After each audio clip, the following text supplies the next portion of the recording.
ना ना ना, डरने की जरूरत नहीं।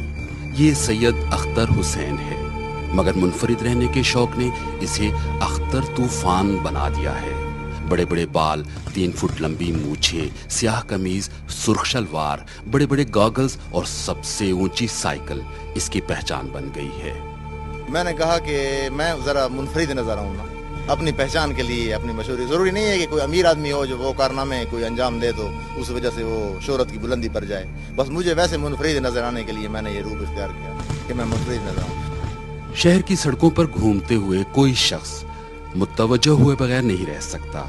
स्कूल और कॉलेज की छुट्टी के औकात में इंतजामिया ने किसी हादसे से बचने के लिए इसके घूमने पर पाबंदी आयद कर दी है। मेरा ये शक्ल सूरत और मेरा ये रूप से बहरूप बन जाना एक मुनफरिद अंदाज का एहतजाज है। मैं इस चीज़ के खिलाफ हूँ कि जो तोड़ फोड़ करते हैं या टायरों को आग लगाते हैं, जो करते हैं, ये मुल्क और कौम का नुकसान नहीं करना चाहिए। बहरूप से इस हद तक प्यार है कि शनाख्ती कार्ड की तस्वीर में अपने रूप पर बहरूप को तरजीह दी। लोग इससे डरते हैं मगर ये लोगों से डरता है। अजीब फिनोमेना है ऐसा कि मुझसे लोग डरते हैं और मैं लोगों से डरता हूँ। मुझे इस बात की समझ नहीं आती है कि एक आदमी अरसा 16 सालों से ये रूप इख्तियार किए हुए, आखिर उसका कोई मकसद, आखिर उसका कोई मिशन तो है। आम शहरी और जानने वाले इसे शक्लो सूरत के बिल्कुल बरअक्स इंतहाई बेजरर इंसान मानते हैं। ये बचपन का दोस्त है मेरा और वो अच्छा आदमी है, अच्छी ख्यालात रखता है और दूसरों को ये नुकसान नहीं पहुंचाता।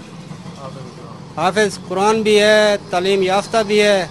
बाज़ औक़ात मुनफरिद रहने के शौक की बहुत बड़ी कीमत भी चुकाना पड़ जाती है। शायद माइकल जैक्सन ने भी इसी शौक की कीमत चुकाई और अख्तर तूफान भी मुआशरे से कट कर इसी शौक की कीमत चुका रहा है।